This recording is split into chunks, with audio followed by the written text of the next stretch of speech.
Yuk kita naik aja. Iya. Tuh dari sana dong. Oh, iya betul ya. Mau nyetir dua-duanya. Enggak. KCP. Gimana? Ya ampun bingung banget kok. Masih kampungan. Udah. Masih dapat banget 140 kW dan akhirnya tuh.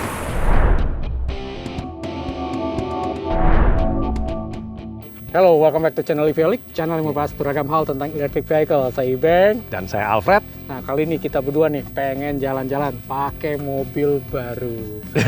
Mobil listrik ya? Mobil listrik dong. Pasti dong. Masa pakai bensin? Kita akan coba naik ber-6 orang ya. Kali ini kita baru ada berempat. Kita akan jemput teman kita Om Agan ya nanti di BSD. Betul sekali. Dan sekarang ini kita lokasinya di Jakarta Utara dekat Ancol. Nah, kita akan coba dulu di seputaran sini, terus kita masuk ke tol, kita akan ke BSD. Kita akan coba dulu bagaimana sih rasanya naik mobil listrik. Apa nih namanya? BYD. Serinya? M6 Om. M6, M6. Oh, buat ber-6 orang. Iya. Karena M6 ya. M6 yang paling tinggi nih. Oh, kebetulan. oke. Kita akan cobain, kemudian nanti saksikan terus saja seperti apa reportnya. Ya. Jangan lupa ya buat teman-teman yang belum subscribe. Subscribe dulu dan like, share ya. Ingat toh. Oke, yuk langsung aja kita naik mobilnya di sana. Iya. No. Ini mobil kan kejemur panas banget kan? Betul. Nah, kalau kita mau buka jendelanya, kalau di BYD M6 nih, pencet aja nih tanda opennya begini. masa sih, Om? Dia kebuka nih. Ah, ya dia buka tuh, unlock tuh. Nah, Oh, kita habis tekan full. gini, agak tahan aja gitu ya. Itu mau Wih. kayaknya langsung kebuka. Wih nih. Jadi kalau kita nyampe, minimal udara di dalam mobilnya ini Kebuang dulu ya. ya kebuang dulu. Tapi sayangnya nggak bisa ikut ke deketin kita ya mobilnya. Yuk kita naik aja. Iya. Tuh dari sana dong. Oh, iya betul ya. Mau nyetir dua-duanya. Enggak. Akuan gitu ya. Kita pertama kali masuk nih, ini layarnya ada gede nih di tengah ya. Lumayan gede. Tapi ini layar apa, entertain kali ya? Bukan bisa setel juga keseluruhan mobil Om. Setelannya. Betul. Nyalainnya pasti ada tombol start stop. Betul. Ini seperti kayak manual. mobil bensin juga ya. Harus pencet rem nggak ya? Betul, harus Coba deh. Harus coba pencet. Itu udah nyala Om. Nah, kayak gini ada logonya Iya. BYD. Om panas nggak Om? Panas ini. Kelebihan di mobil BYD ini, terutama untuk yang captain seat ya, dan bagian depan, dua depan ini ada kursi AC Om. Oh, ininya pendingin di Menarik di banget kursinya. Om. Kita coba nyalain deh. Tuh, Oh, jadi masa, Om? kursinya lebih Merasa Om? adem ya. Coba kita nyalain. Ini jendelanya kita sekarang tutup. Oke, tuh merasa Om. Ya. Yang di belakang nggak ada. Jadi Sayangnya cuma di di belakang depan nggak ya? ada, cuma di bagian depan doang. Oke. Di depannya di panel ini ada tulisan Eco ya di atas ini ya. Betul. Ada Eco. Kemudian untuk pindahin ke modenya ini ya, di sini mode ya. Nah, mode di sini adanya di sebelah kanan. Nah, sini kita tinggal naikin tuasnya, berubah ke standar. Habis itu naik lagi sekali lagi berubah ke sport. Oke, kita coba yang di standar Eco dulu ya. Eco dulu deh, kita coba di Eco ya. Oke, nah Eco. Kita Eco kayak begini, ini udah bisa jalan dong ya? Udah bisa jalan. Nah, tapi sebelum jalan kita mau pindahkan tuas ke D. Gede. Agak standar nih, nanjakan begini agak cukup berat ya. Nggak ada terasa sih Om sebenarnya. Ini karena dari posisi berhenti nih, Iya. agak kayak lama begitu. Iya. Injak gasnya mesti lebih dalam kayaknya. Ini kan kita di modenya mode standar ya, sekarang ya. Nah, kemudian di panel depan ini selain buat entertain, ini kelihatan ada entertain ya. Betul. Ini kita pencet gambar mobilnya apa sih ini? Mobil itu Ngatur untuk sistem kali ya? Betul. Ngatur sistem Kita ya? coba Coba kita pencet. Oke, kelihatan nih. Nah, ini ada sistem. Kita coba lihat di sistemnya. Nah, ini sistem nih, pertama ini ada connection nih. Connection ini ngatur Wi-Fi-nya, LAN-nya, kemudian cellular data. Ini bisa pindahkan HP juga ya? Ya, betul. Dia bisa otomatis. Langsung sini dari handphone ini menuju ke sini langsung. Oke. Untuk audio, pengaturan audio juga ada di sini. Nah, di sini untuk Media, loudness-nya, volume. media volume, font volume, dan lainnya ya. Betul. Termasuk display ini buat gelap terangnya, Iya, betul sekali. brightness-nya dan sebagainya. Kemudian ini versi-versi untuk softwarenya, aplikasi apa aja yang ada di sini. Ini saya rasa yang demen handphone pasti biasa terbiasa. Udah ngerti ya, udah terbiasa, ngerti betul. Kemudian kita lihat ada di sini. nih. Nah, jadi di sini ada driving assist-nya bisa pilih lane support system LSS. Jadi kalau misalnya kita keadaan di tol, kita lagi Pencetnya. di tol, kita bisa pencet lane LSS ini untuk membantu kita handle bantu assist di setirnya. Jadi- Supaya dia nggak keluar jalur dari Jadi jalur dia itu. ngikutin jalur tersebut. Betul. Tapi dengan catatan jalur tersebut harus ada garis putihnya ya. Iya, betul. Kemudian kalau berikutnya ada active safety. Ini ada banyak ya. Ya, ada banyak banget. Nah, ini di collision sini ya. Collision ini ya prediktif. Berarti Jadi dia akan memprediksi ya. betul, memprediksi. Nah, sebenarnya ini PCW ini, predictive collision warning ini sebenarnya kalau di keadaan kita sekarang di Indonesia itu sebenarnya kurang disarankan untuk dipakai ya. Karena Indonesia, you know lah, di sini tertib lalu lintasnya agak kurang ya. Tiba-tiba ada motor lewat gitu kan. Ini kalau mobilnya style early, nah ini agak bahaya. Early, jadi agak jauh pun, misalnya di depan pohon itu ada orang lewat, motor itu tiba-tiba akan kedetek dan ngerem, Ya, emergency. dia akan Kita emergency brake. sebagai penumpang dan ini jadi merasa kurang nyaman gitu loh. Berasa berhenti Kagok gitu loh. Nah, moderate berarti Moderate agak jauh, tengah-tengah. agak deket dikit. Nah, kalau Oke. late itu agak mendekati. Jadi mungkin kalau di Indonesia lebih cocok late kali ya. Late, betul. Kemudian ini ada automatic emergency braking juga ya. Ya, Jadi dia bisa langsung rem kalau seandainya terjadi sesuatu gitu ya. betul. Dan ini sebenarnya disaranin untuk ditutupin. Oh, Gajian dimatikan lain, gitu. karena memang di Indonesia kurang cocok ya.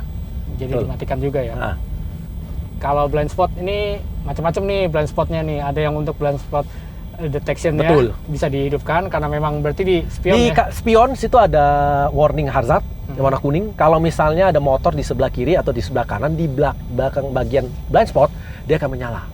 Kalau berikutnya ini ada energi. Nah, ini yang penting nih, kita kalau Nah. mau pergi start awal itu selalu harus ngeliat energi dulu sih sebetulnya. Betul. Ya, Robert, ya. Betul sekali. Kita bisa tahu dulu kondisi baterai. Oke, sekarang kondisi baterai menunjukkan di kapasitas sisa 64%. Nah, dengan prediksinya sekitar 340 km lagi jarak tempuh yang akan ditempuh. Itu baterainya. dari mana? Di sini. Ada di sini kelihatan. Oh, harus di 340 dashboard. km. Di dashboard Di kelihatan. dashboardnya kelihatan Di prediction. dashboard. Sorry, Jadi ada mobil. nggak ada di Nggak ada di sini, sini, ya, nggak nggak ada di ada. sini, tapi adanya di dashboard. Dashboard, betul. Nah, selain itu di sini ada setelan juga regenerative braking Oh, standar atau high. Nah, jadi kalau kita lepas rem lepas gas ya, dia rem dikit, ya? regen dikit, Dia akan melan dikit. agak gitu ya? melan dikit, agak kayak tahan, dinamo agak nahan dikit. Nah, itu pilihannya ada standar atau high gitu. Ya betul. Kalau misalnya high dia agak gede dikit nahannya. Hmm. Nah, otomatis nahan lebih gede, ngisi ke baterai juga lebih banyak. Ah, oke. Ya. Kalau standar agak kecil lah. Ya, cuman itu tergantung masing-masing orang nyaman apa enggaknya ya. Iya betul. Ada yang nggak berasa nyaman begitu lepas gas agak kenahan gitu. Mhm. Jadi ada yang memang tidak apa-apa terbiasa gitu ya. Iya, dengan itu betul. ya. Jadi tergantung orangnya. Kemudian charging system settingnya apa ini ya? Smart charging dia bisa style waktu, Om. Ketika Oh. kita colok pakai BYD-nya charger, dia akan di sini bisa style kira-kira jam berapa mulai charge. Oh, jadi kalau kita tinggalin di rumah posisinya masuk tapi belum apa namanya? Heeh. Belum mulai charging kita bisa atur ya. Ya betul. Dia bisa schedule ya. Ya Ada schedule schedule-nya ya, betul. bisa Sampai jam di-schedule. berapa charge-nya, sampai jam berapa kelar gitu. Oke, oke. Supaya nggak mengganggu listrik rumah juga. Kalau consumption nih kita penting nih untuk Oke. mengetahui konsumsi Mesin baterai. apa enggaknya. Nah, di sini menunjukkan sekarang konsumsi baterai itu menunjukkan 15,4 kWh per 100 km. Ini ya 15,4 ya, Ya, ada petunjuknya betul. ya. Per 100 km ada tulisannya Ya. juga. Hmm. Oke, kemudian kalau ini consumption curve Ini melalui ada curve, grafiknya ya. Grafiknya. Ada grafik. Betul. Jadi kita bisa tahu, bisa ngelihat kapan kita boros, kapan landai, kapan Kapan lagi dicas, kapan lagi nggak dicas, kapan lagi digas gede, itu bisa ketahuan current-nya berapa gede. kemudian ada satu button nih, vehicle. Nah, ini isinya banyak juga nih. Pertama, ini steering assist comfortable, nyaman. Saya ini nggak bisa style ya. Nggak bisa Mungkin style. udah di lock sama BYD-nya ya. BYD-nya betul. Terus kedua, brake assist mode-nya comfortable sama sport. Nah, mungkin kalau sport itu lebih pakem ya. Ya, lebih Mungkin cepat. bikin kaget, Ya, bikin kaget lah. bikin cepat Responsif. grabnya. Nah, Oke, kemudian Scroll lights. light. Oh, ini style ini headlight lampu depan. Mau agak bawah pas nyala, pas malam hari, pas agak bawah ya berarti dia bawah. Ini tinggal style-nya bisa style berapa derajat maunya lampu Oke, gitu. oke. Semuanya bisa di setel ya. Betul. Lampu besar, lampu kecil dan lain-lain. Kemudian ini eksterior review mirror. Oh, untuk ya. kaca. Biasanya dinyalain, Spion. betul. Karena kalau di parking kita nggak lupa ini di full karena bisa disenggol orang. Untuk mirrornya.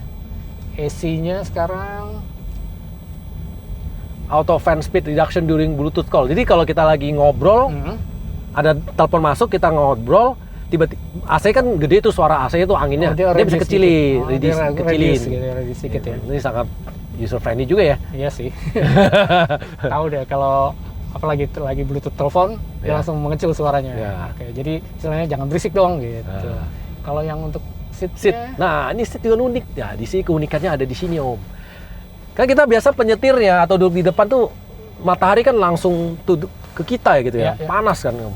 Nah, kita bisa menyalakan ventilasi kursi om. Oh, jadi lebih dingin. lebih ya? adem. Tapi hanya yang di depan ya? Depannya kiri dan kanan. Oke. Tapi Cuman- emang bener sih, saya duduk sekarang Lebih kerasa adem, lebih kan? adem. Ya. Tempat Sayangnya nggak ada massage ya. Kalau ada bangku pijat, bukannya nyetir nanti tidur malah ketiduran.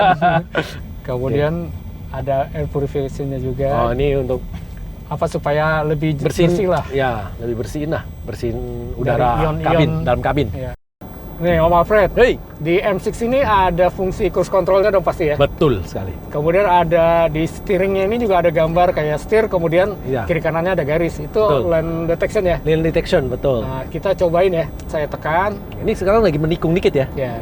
Oke. Ini dia kelok di 88 km per jam nih. Ya, coba Ya. kita sekarang pencet itu. Kemudian kita pencet yang untuk lane detection-nya nih. Pencet Coba. ya. Oke. Kerasa ada tahan Ya, tahan. Sekarang ada tikungan, dia putar sendiri nggak betul? Iya, dia belok sendiri, Tuh. sendiri. Dia kayak terus setirnya kayak ketahan ya. Oh, ini saya harus agak rem dikit nih karena turunan nih. Karena kalau ngerem dia langsung deactivate lagi. Ya? Betul. Berarti kita harus mengulang prosesnya. Ini bosan banget nih di Eco dan di standar. Saya coba ke sport aja ya. Iya. For the sport, iseng saya coba hidupin cruise controlnya hidup nggak sih? Coba cek aja penasaran. Bisa om. Hidup juga, berarti bukan cuma Eco dong. Saya Oh, cobain iya, iya. untuk Iya. lane detection-nya. Mau juga nih, Mau. aktif. Kita coba om lepas. Berarti sport mode ini bisa tuh. Coba naikin speed, turunin speed. Bisa loh. Bisa. Berarti mode sport juga bisa ya selain Eco ya. Oke, coba tes. Kita coba ke standar ya. Standar ya. Nah, Oke, ini ada standar. Oke, Kita coba hidupkan pencet ya untuk cruise Ya. controlnya ya. Nggak mau. Nggak mau ya. Iya, nggak mau. Kalau standar dia nggak mau. Oh, jadi hanya bisa berlaku. Eco dan sport. Iya. Oke deh. Apa kan? Belum pernah bawa kan? Coba deh. Bawa M6. Ini coba deh. Benar nih. Kita akan pergi rame-rame berenam ya untuk tahu rasanya naik mobil ini berenam nih. Jadi saya pengen tahu, saya duduk di belakang, pengen tahu rasanya goncang nggak segala macam ya. Yuk kita panggil teman-teman. Ayo, nih. kita tes ya. Yuk, Panggil nih. Oke, udah siap. Kita jalan. Ya. Wah, nih mobilnya canggih juga nih. Kalau yang belakang nggak pakai seat belt, dia ngasih tahu di sini semua. Jadi kan kalau mobil Jepang biasanya tuh yang belakang nggak pakai dia nggak nyala ya. Iya, betul. Kalau mobil ini nyala semua. Nah ini saya posisinya duduk di paling belakang ya. Ini di baris ketiga dan mungkin bisa kelihatan sih ya. Kalau headroomnya cukup lah, masih ada cukup tinggi ya. Tinggi saya itu 167, 166 lebih dikit ya. 167 masih ada headroom. Tapi buat yang tingginya 170, 180 mungkin terlalu mepet nih di sini ya. Tapi kalau untuk legroomnya ini masih kerasa lega sih, masih oke-oke aja.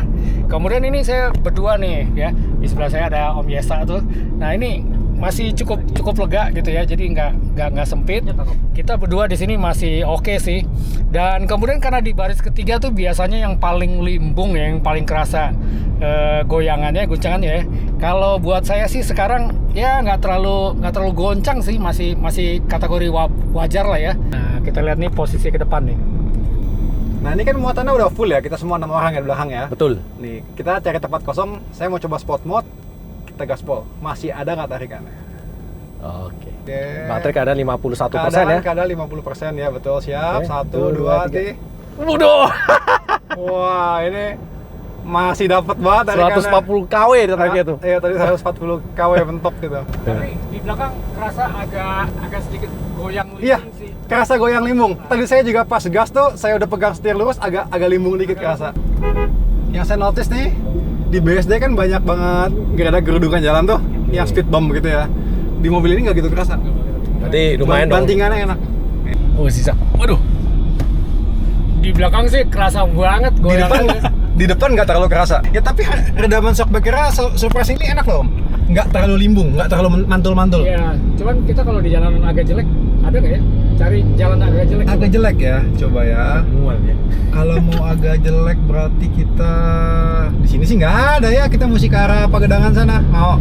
Pokoknya yang tinggal di Tangerang tahu deh. BSD sama daerah Tangerang kabupatennya jalannya gimana? Tahu sendiri dah. Yang satu mulus, yang satu udah kayak jerawatan.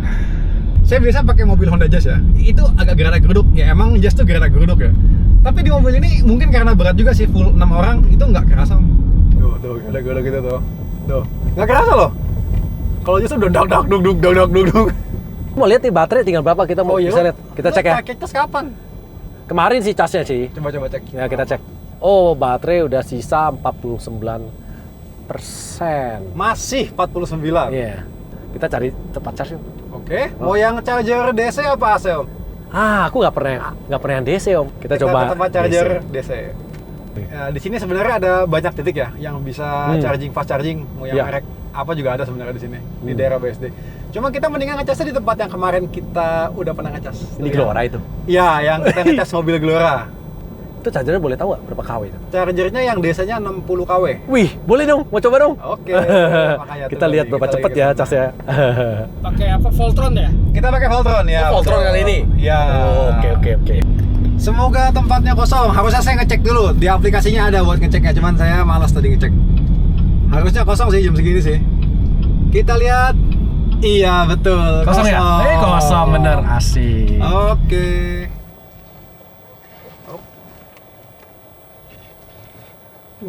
Gear selectornya gue nggak biasa. Lihat monitornya, Om. Nggak ada N-nya. Iya makanya nggak ada kuat. Nggak ada netralnya. Gak ada netral ini. Oh, iya? Netral langsung P, parking. Sip. Oke, pencet P. Gimana? Ya ampun, bingung banget gua. Masih kampungan. Masih kampungan. Ya, ini dia chargernya itu CCS 2 dan DC. Nah, sekarang kita mau ngecas pakai DC. Nah, karena mobil kita ada di slot kedua, kita ambil charging portnya yang kedua. Kabelnya gede ya, soalnya 60.000 watt. Kita colok. Sudah dicolok, kita buka aplikasinya. Kita pilih McDonald Sunburst. Kita pilih port kedua, select konektor, kita pilih limit 40 kWh karena mobil ini 70 kWh, kapasitas baterainya ya kita anggap kita isi 40 kWh. Total pengisian 119.000. Kita start charging. Kita bayar dulu. GoPay. Bayaran berhasil.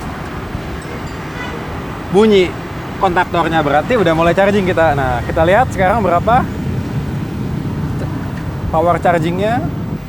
Di sini nggak muncul berapa kW ya, tapi di kontrol panelnya dia tulis 57 kW kita chargingnya. Berarti harusnya kurang dari sejam kita udah penuh. Atau kalau nggak mau lihat dari HP atau dari kontrol panelnya, kita bisa lihat dari dashboard mobil. Ada, coba lihat. Dan seperti biasa, kalau ngecas mobil listrik atau apapun yang listrik ya, nggak disarankan berada di dalam kendaraannya. Jadi makanya sekarang kita ke dalam dulu. Nah, karena kita nggak mau cas penuh-penuh, cuma buat top up doang. Kita cuma ngecas sampai 30%, ya kita udahan mau kita cabut chargernya. Tapi di depan itu ada mobil sebelah sama banget, Om. Di Grab loh. Jadi Grab. Iya. Kita nggak disponsorin. Iya, kita nggak disponsorin. Wah, kabelnya agak anget dikit doang. Enggak sih, nggak anget sih. Adem aja. Seperti biasa kita swipe stop charging, kita swipe. Shup. Stop. Dia udah klik agak lama. Ya, dia langsung kasih tahu kita ngecas total 29,9 kWh. Total biaya 90.404. Coba kita bagi ya. 404 bagi 29,9. Jadi kenanya 3.023,5 rupiah per kWh-nya. Oke. Nah, kita beres-beres. Kita cabut, kita balikin lagi. Nah, sekarang kita lagi menuju ke markas EV-holic. Oke. Nah, sekarang saya ada di row belakang ya, row yang paling belakang ya, row ketiga. Nah, untuk saya yang tingginya 173, menurut saya sih ruang kakinya masih luas ya, masih ada jarak sekitar 8 cm. Kalau di kepala ya adalah jarak sekitar 3-4 cm. Jadi menurut saya dengan tinggi saya segitu masih nyaman di belakang. Gimana Igan? Udah mencoba mobil emblem ini? Enak, nyaman. Buat 6 orang masih enak. Gitu ya? Dan ruang belakang juga masih jauh, buat kaki gue enak. Overall itu kenyamanan di dalam kabinnya tuh oke banget ya. Tapi ada beberapa fitur tuh yang kurang ya, kayak yang bikin pet peeve lah, kayak misalnya buat penumpang belakang, buat keluar itu harus manual, buka dari samping, dorong ke depan. Oh iya. Buat saya M6 ini cukup menyenangkan, terutama ada ADAS-nya yang cukup membantu, dan itu buat saya ngerasa kayak driving itu make it more easy gitu, jadi lebih mudah gitu ya. mungkin untuk perjalanan jauh moga-moga aja drivingnya nggak bikin terlena ya, malah jadi males nyetir gitu, malah ketiduran. Kadang-kadang dikasih fitur ADAS yang komplit banget gitu Om, orang jadi malah aduh gini ngantuk. Jadi malas, malah ngantuk ya. ya. Tapi tadi karena jaraknya nggak terlalu jauh, bener-bener fun, kemudian juga ngerasa enak gitu ya, dan untuk segi entertainmentnya juga cukup lengkap. Bagi saya yang kebetulannya di sebelah sisi pengemudi, saya sudah mengetes ya untuk mobil M6 ini. Untuk membantu di bagian LCD panelnya, itu cukup menyenangkan dan cukup gampang untuk membantu pengemudi untuk menyetel fitur-fitur apa untuk membuat pengemudi nyaman, ya terasa nyaman. Kayak seperti setel ADAS-nya, mediumnya, near-nya, long-nya, seberapa jauh, itu bisa gampang di setel melalui LCD panelnya. Dan yang paling terakhir, untuk harganya nih, menurut saya cukup make sense ya. Untuk BYD M6 ini yang di kelas superior, yang paling tertinggi ya, 6-seater, itu di harga 429 juta. Jabodetabek ya, untuk Jakarta doang ya. On the road ya? On the road, betul Om. Itu di harga 429 juta, itu cukup make sense banget. Dan menurut saya cukup comfortable dan fiturnya cukup melimpah bagi saya sih. Bila teman-teman tertarik dengan cepat memiliki BYD M6 ini, boleh hubungi ke sales ini yang bernama Jimmy. Nomor telepon ada di bawah ini ya. Ya, dan bagi teman-teman kalau misalnya menurut ada komentar dan segala macam, langsung aja komentar di bawah. Dan bagi teman-teman, bila suka dengan episode seperti ini, ingat ya, subscribe, like, dan share. See you in next episode, Om. Sampai jumpa.